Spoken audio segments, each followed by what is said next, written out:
পবিত্র ঈদের দিনও সরকারের বিরুদ্ধে মিথ্যাচার অপপ্রচার বিএনপি ছাড়েনি কিছু।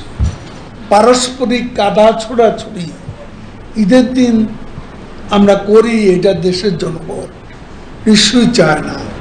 মিয়ানমারের ব্যাপারে আমি মির্জা ফখরুলকে চ্যালেঞ্জ করছি, সার্বভৌমত্বের প্রতি কোথায় আঘাত। আরাকান বিদ্রোহীদের একটা গুলি সেন্ট মার্টিনের দিকে এসেছে, তো আরাকান বিদ্রোহীরা তো তারা সরকারের বিরুদ্ধে লড়ছে। এখানে বাংলাদেশের বিরুদ্ধে সার্বভৌমত্ব লঙ্ঘনের কোনো ঘটনা মিয়ানমারের সরকারের পক্ষ থেকে উস্কানি দেওয়া এ পর্যন্ত হয়নি। গতবার পুরো ঈদুল আজহায় কোরবানি হয়েছে 1,41,00,000। এবার প্রথম দিনই 3 লাখ বেশি হয়েছে।